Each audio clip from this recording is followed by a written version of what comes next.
Kath Turner, the deadlock in Washington has again highlighted what was once dubbed by a third-party presidential candidate the two-party dictatorship of Republicans and Democrats, and raised the question of whether that U.S. political environment has contributed to the crisis. Scott McLarty from the Green Party now joins us live. It's interesting when you hear people talk, though. They talk about the split between party lines, party grandstanding. It's just, no compromise.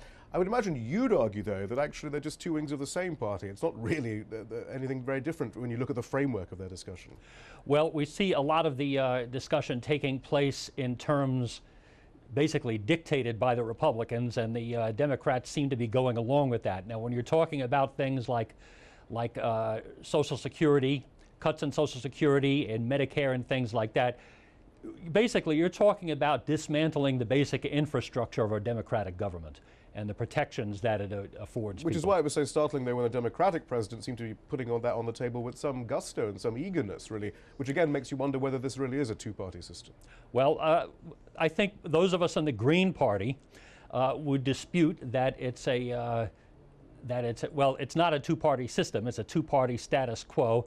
And I would say it's a two-party quagmire that we've gotten ourselves into, with both of these parties accepting huge sums of money, huge campaign checks from the financial sector, Wall Street, the insurance companies, military manufacturers, et cetera, et cetera. So given that, though, can you still make the argument, could you ever make the argument, perhaps, that the Democratic Party is at least kinder and gentler to the most vulnerable in society, or in the end, are they pretty much espousing the same things as the Republicans? Well, they're better salesmen in some ways.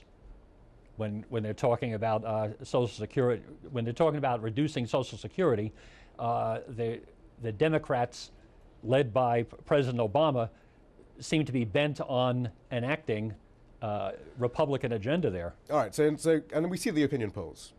Deficits, depending on how the opinion poll is worded, yeah, deficits are important, but at the moment, most people say 72% usually is the usual figure.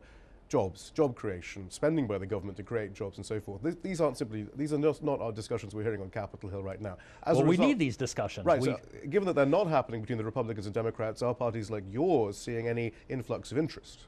Well, we're talking to a lot of people who are agreeing with us, and we hope that we can translate that agreement into votes. We need to stimulate the economy through jobs programs. We would say green jobs creation through public works programs. This is the ideal time to do that. But very quickly, all you have to do is. Will this have an effect on the 2012 election, for example? Will we see? Are we seeing grassroots movement? Are we seeing alternatives? We are seeing grassroots movement. That needs to translate into people developing an independent sense of who to vote for, and that's when when people will open themselves up to voting for alternative parties like the Green Party that will bring fresh ideas, new ideas, and actually time-proven ideas too. Job creation was one of the solutions used by Franklin Delano Roosevelt.